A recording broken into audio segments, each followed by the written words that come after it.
And you did speak about, Equanimeous St. Brown and MVS and Davante Adams, of course, being the biggest shocker. Sure. So from what the public perception was last offseason, Davante Adams and the Packers were having conversations about trying to get an extension done. Sure. You and I had a conversation about that because we talked about how Hall of Famers get those third contracts, right? We don't give them to a lot of people. So at what point did it seem that, okay, Davante Adams might not be back? Was that something that happened last year? Like, was that something that was kind of in the mind, or did it really start to come unfold like in the last few months? Yeah, well, first of all, I think the world of Davante. I mean, he's just amazing person. Obviously, a great player, and probably just maybe even a better person. And I give him credit. I mean, playing the whole year, basically without a lot of protection from an injury standpoint, sure, and still played at a very high level. I think it's probably. I don't think there was a specific time where, I think he was. Well, first of all, our priority was Aaron. Makes sense. Yeah, and that we wanted to take care of that, and probably didn't address Davante as quickly as he would have liked. But so I mean that was really it, and I think it was more than money. I think it was clear he didn't want to play on a franchise tag. Yeah. But I think it was also. I think the opportunity to play closer to home for him, he told me, and I didn't even realize this, his grandmother's health is not good. And she's never seen him play in person in the NFL.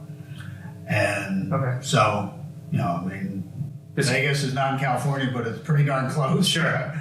And, given that, I think it was really a situation that was good for Davante. Sure. This is something that was really important to him, and I think being able to play with his old college roommate Derek Carr was a factor as well. And then for us, obviously we're losing a great talent, but we've got the draft ammunition now with 4 picks in the top 2 rounds. Now it's on us to make the right decisions with those picks, either drafting the right players or using them to trade for others. And to speak of that too, and talking about Davante, I mean, I have vivid memories of Davante in training camp and just like how humble and how kind he was to every single fan that he ever came across. And he's done things for the community, and he will definitely be missed as a player, but as a person, a million times more.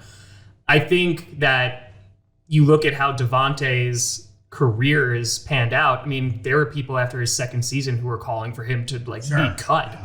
And this stuff takes time. I mean, I'm sure you hear it, and in terms of, we need a first-round wide receiver. We've been saying that for years now. We found great guys in the second round. Really well in the second round has been great. You got Cobb, you got Jordy, you got Adams. It's worked out pretty well. Yeah.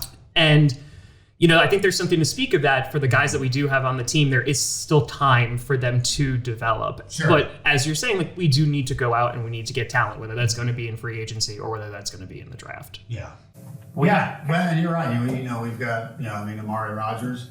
I think he was drafted in the 3rd round. So it was the 3rd round. Yeah. Josiah DeGuara, him as a passing threat. Sure. Yeah.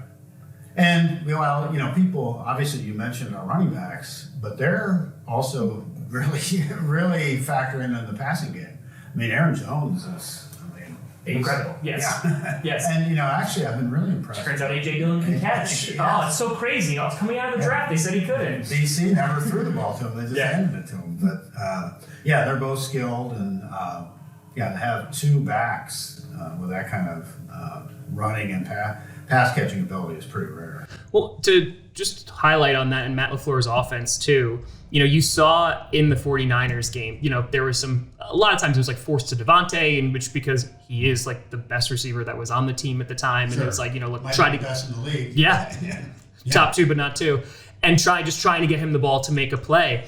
I think also with Matt LaFleur's offense, you don't necessarily have to have that start. Does it help? Yes, of course it does. Sure. But if you're able to have great players at multiple positions at receivers, maybe it could be something even different because now going into the season, Rodgers is not going to have Davante to rely on, and we're going to have to spread the ball around more. Yeah, He's going to have to make his reads and make decisions on where to go with the ball. Sure. Yeah, I mean, obviously, we're not a better team losing of course. Davante, but what's I think is kind of telling is in games that we played without Davante, we've done well. And Aaron, yeah, I mean, and Aaron's really spread the ball out and spread the ball around, and really kind of following his reads in the offense.